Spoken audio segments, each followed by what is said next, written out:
What's up, everybody? Welcome to Studio Day Heffrey, where I'm pretty sure I broke my setup here in the studio, and then I'm going to have to start from scratch. I'm going to try to make a video, but from my perspective, it looks like I'm stretched out and I'm blurry, but you let me know. I don't know if you guys saw that the Boise State head coach is going to accept the job at Auburn, it looks like, which means that now stepping squarely into the spotlight is Kellen Moore of the Dallas Cowboys, Boise State's best player in the history of the program. The great Gil Brandt sent out a tweet this morning saying that Kellen Moore would be a great hire for Boise State. So now we got to keep our head on a swivel and see if the offensive coordinator of the Cowboys could potentially be on the move after this year to go take the Boise State head football job. And it's worth bringing up because, like, Ludchris001 says, how do you say Kellen Moore's doing a good job? His play selection has been horrible. I couldn't possibly disagree stronger. I think Kellen Moore's been outstanding. Since I think I saw Marcus Mosher put this out this morning. Since week 9, you've had a top 15 offense in football, which top 15 sounds like crap until you factor in that you're playing with essentially a backup center, backup left tackle, actually a backup left tackle, a backup right tackle, backup. Look, everybody's a backup. You got receivers, you got your backup quarterback, you got a backup offensive line, and you're in the top half of football playing offense. Kellen Moore gets some credit for that. Kellen Moore's play calling has been good this year. Kellen Moore's ideas have been good this year. The way that they approach game planning has been good this year. Kellen Moore is a good offensive coordinator. Anything to the contrary is just, I think, people who are pissed off that the Cowboys suck. And they're supposed to suck. Everybody's hurt. So Kellen Moore's a very good coach. And Jerry, I think, needs to get ready to money whip Kellen Moore and say, you ain't going nowhere. I'm going to give you all the money. But if Boise State is Kellen Moore's dream job, which I have heard from different people that might be the case, then you might lose Kellen Moore anyway. But we'll see. That is the thing that we will see. But just know, I'm a Kellen Moore guy. I want Kellen Moore here, and it is absolutely possible that Boise State will be interested in Kellen Moore. So get ready. Hold on to your butts. Sean Lee, Mike McCarthy actually mentioned it, that if Sean Lee was ever dumb enough to want to get into coaching, that he told him, yeah, we need to talk. And I wonder, what do you guys think about Sean Lee as a coach? It's one of the things I always wonder about. My first instinct is Sean Lee would be a great coach, because Sean Lee knows this defense better than the defensive coordinators. He's known this defense, whatever defense he's running, better than every defensive coordinator he's ever had. What does that come through? It comes through film study. Basically, it just comes through work. It comes through grinding. And Sean Lee's a grinder. He's a football grinder. The dude loves it. He loves it. He loves it. He watches all the tape. That's why when he was healthy and when he was in his prime, he looked like he lived in the other team's playbook, because he knew their tendencies. He studied the tape. It's a work ethic thing. I don't know if he'll be a Ted Williams where he'll be mad at his linebackers like, wait, why don't you make the plays that I used to make? And they'll be like, well, because I can't see things that quickly. And he's like, well, watch tape better. I don't know. I think he'd be a great coach, and I'd like to see him. There's going to be defensive turnover on the Cowboys coaching staff this offseason. All of it maybe. Some of it maybe. George Edwards might be your defensive coordinator. But I'm totally interested in Sean Lee as a linebacker coach who becomes a defensive coordinator one day. I think he'd be great at it. I think he'd be a beast at it.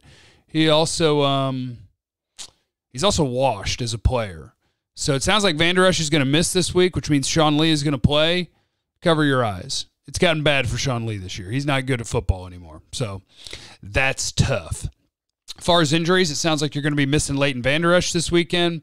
You'll be missing Xavier Woods this weekend and Antoine Woods. So Darian Thompson and Donovan Wilson would be your safeties. I guess Hamilton would be your starting nose tackle, Justin Hamilton, next to Neville Gallimore. And then Sean Lee and Jalen Smith would be your starting linebackers. I'm putting in a call for the loss to the Eagles. Don't you worry about it. Now, this video is not going to be super long because I am just kind of testing how terrible it looks when I upload it, because I don't know what happened to my webcam in the settings, and I tried to fix it.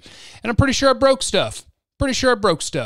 Derek Reynolds said, hey, Jeff, any thoughts on a couple of guys seem to be rising up draft boards, Jalen Phillips and Davion Nixon?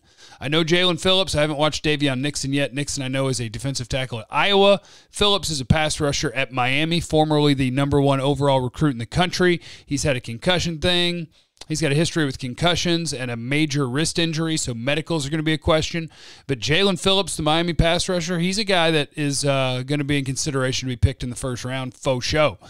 Ryan Van Wormer, where would CeeDee Lamb rank in this year's wide receiver class? Don't you ask me stuff like that. I'm not done with the receiver, so I can't comfortably answer. I loved CeeDee Lamb as a prospect, and I love Devontae Smith, Jamar Chase, and Jalen Waddle as prospects. I think the top of this wide receiver group, it's going to be another stupid good wide receiver group, which, hey, maybe that's a reason for me to stop trying to pick wide receivers early, because you can find wide receivers, and there's so many good ones these days. But, man, there is some awesome ones. And is Micah Parsons a discount Isaiah Simmons? No. Like, Micah Parsons, Simmons he lined up everywhere. Parsons is a linebacker. The guy who might be more like Isaiah Simmons is the Notre Dame linebacker. Micah Parsons is a linebacker. He's just a linebacker who hadn't played the position all that long. Anthony Singleton, we know Trevor Lawrence is going number 1. Hopefully this won't happen. But if Dak isn't back next year and we have a top 5 pick, whom out of the remaining 3 first-round quarterbacks would you want? And would you be upset if you heard the Cowboys picked him? Yeah, I want Dak. I'd rather have Dak. But I think Zach Wilson's going number 2 overall. I don't know how many of you guys watched the BYU game last night. Dane Brugler's been on this for a while, and I think now people are going to start catching up to it.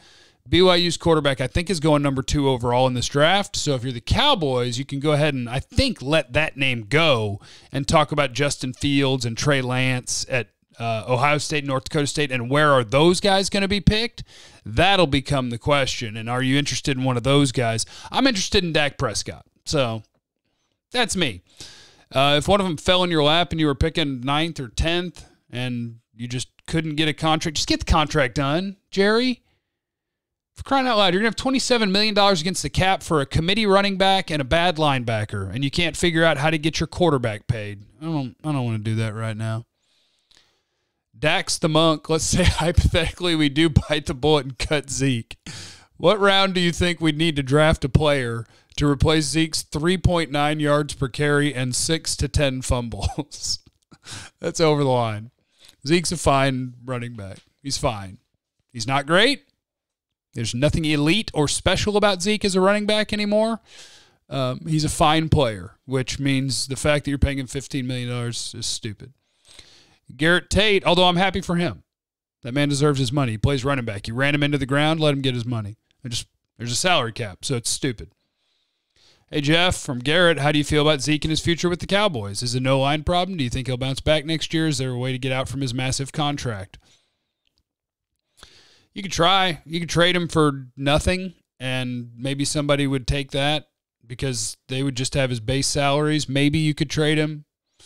In theory, you could cut him. You'd take a hit, a big hit, to do it. So I would imagine Zeke's going to be a Cowboy. He's just going to be a $15 million running back by committee running back. And the Cowboys will never admit they made a mistake because why would anybody do that? People don't do that. Michael, Jeff, if the Cowboys select a defensive coach who wants a 3-4 lineup, does that mean we would be looking for more linebackers in the draft in the 3rd and 4th round? No, because 3-4 and 4-3 aren't that different. Your 3-4 teams, when you're in your actual 3-4, which is like 25% of the time, because normally you're in nickel, because teams have 3 receivers, so you have 3 corners and 2 safeties, which only leaves you 6 other players, which means you're going to have 4 guys down and 2 linebackers. But anyway, a 3-4 would just change the sort of player that the Cowboys would be likely to pick. The guys who you look at that are edge rushers, that are 240 pounds, like if you're a 4-3 team, I think some of them probably wouldn't be interested in, let's say, Ojulari. He's a pass rusher for Georgia, and I think he's about 6'3" and 240 pounds. And as a 4-3 team, maybe you're not interested in that. Maybe as a 3-4 team you are, but I hate pretending that these two defenses are all that different. If a dude's a good player, he's a good player, and he works. A 3-4 outside linebacker is a 4-3 defensive end. Just don't worry about it. Just if your team doesn't want good players and pretends they don't fit, just call your team dumb. That's kind of the way I choose to do things. All right, I'm going to upload this video, and I'm going to see how bad the background looks, because to me it looks blurry. It looks like I'm stretched horizontally, but I'm just trying to fill the window in OBS, the broadcasting thing that I use. My camera thing wasn't working. I put it back on, and it was in a square, and then when you stretch the square, it doesn't fit to the proportions, so when I match it to the proportions, now it looks stupid. And so I'm completely confused, and I might just delete everything, my entire YouTube, and I might never make another video. Leave in the comments what you want to hear about tomorrow when I'll figure out how to fix this. And make sure that you're subscribed, have the notifications on, checking 1053thefan.com every day. I love you. Have a great day. Happy holidays. Merry Christmas. Remember that you never know what others are going through, so be cool to people. Appreciate you. Love you.